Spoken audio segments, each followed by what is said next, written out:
Okay, let's go ahead and pray.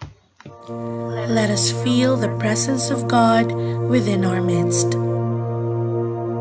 All-powerful and ever-living God, Creator of heaven and earth, we praise and glorify your name. Your bountiful blessings have gotten us through our day-to-day activities, even though most of the time we don't deserve them. We thank you for saving us from our plans that could only lead us to harm's way.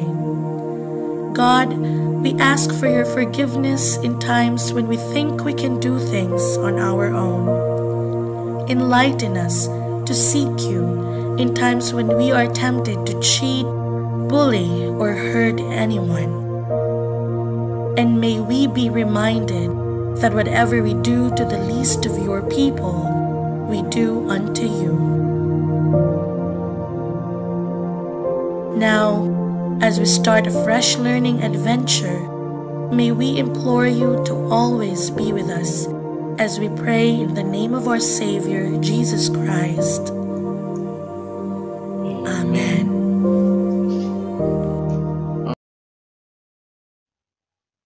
What is relay?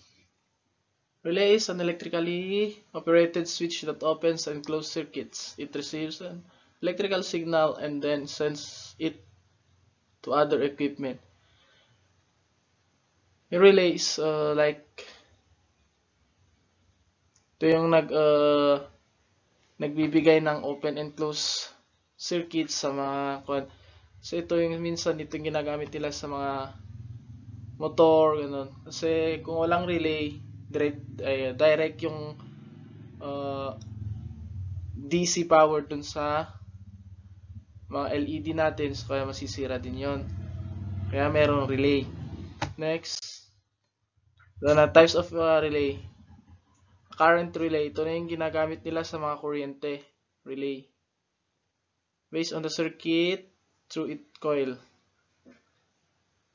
It is used to monitor the current in a circuit and activate when specific current level is reached. Ito is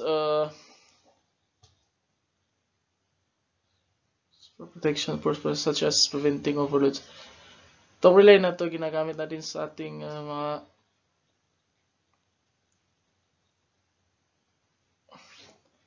wirings ng electrical ng ating mga bahay kasi itong purpose nito is kung overload na yung mga devices kung nag-overload tayo ng mga sinasaksak sa mga sa current natin, siya ang magpapatigil sa mga daloy ng kuryente para sa hindi magkasira-sira ang ating mga gamit. Next is signal relay. We use in various applications such as telecom and network devices, test and measurement equipment in security devices. Ito naman yung mga ginagamit nila sa mga katulad ng tawag dito, yung mga ilaw natin, di ba yung iba is hindi mo na sinisich tawag dito, nagklaklap lang yung kamay mo, pwede nang mag-on yung ilaw natin. Itong ginagamit nila yung signal relay. Nag-automatic siya na nag-iilaw kapag clap lang yung hands mo. And then next is safety relay. Ito naman yung ginagamit natin sa ating mga machineries. Ways that monitors machinery or plants for faults and initiates a response to reduce risk. Safety relay is key part of any machine plant that needs functions. Ito naman yung ginagamit natin sa mga relay natin sa houses. Kasi ito yung safety, bahala siya ng mag-off if possible na may short circuit sa mga wires. And then ito naman yung automotive relay. Ito na yung ginagamit natin sa mga relay na ginagamit natin sa mga LED, busina ng mga motor natin. Tapos, ano pang tawag dito? Busina, relay, ilaw, marami pang iba. Ito naman yung, kaya nila nilalagay ito para hindi direct yung current na pumupunta sa ilaw natin para hindi na siya magkasira. Kasi ito, ginagamit nila yung relay ng motor para kung overload na yung supply niya, bahala siyang siya yung parang, ano tawag dito?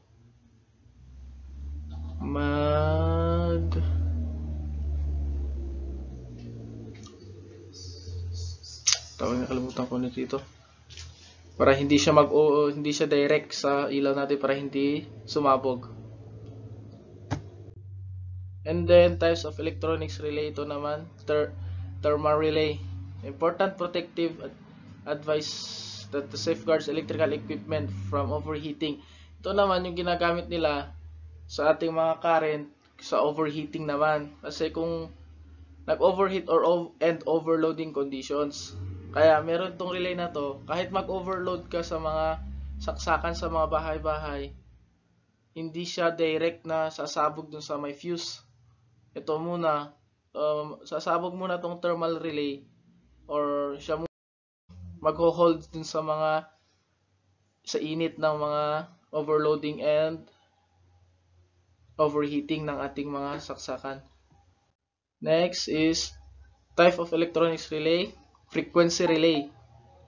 Functional determine value of frequency either under over on normal system frequency or rate change of frequency from transmission and distribution of electrical engineering for addition. Di ko lang alam ang example nitong frequency relay. And then ito naman electromagnetical relay, EMR. Protected by an electromagnetic per open or close one or more sets of contacts. Low power signal brightness. Ito di ko masyado. Electromagnetic. Ito naman is electromagnetic. Ito.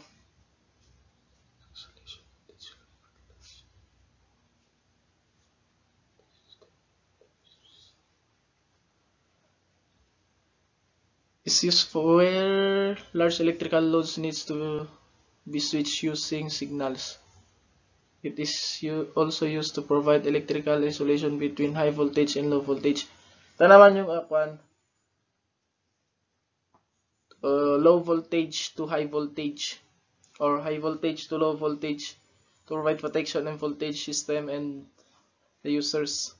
Ito naman ginagamit nila sa mga high voltage na sinusuplayan niya yung low voltage ng para magbigay, it provides protection.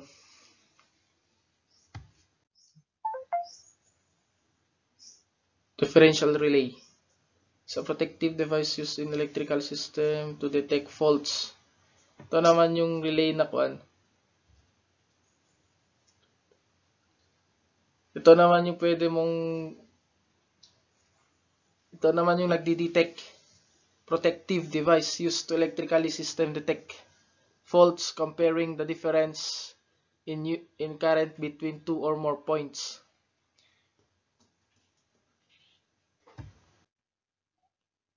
Timer delay switch. Ito naman yung parang same rin lang ata sila sa may washing machine. Yung timer switch nila, timer switch. Parang same sila doon.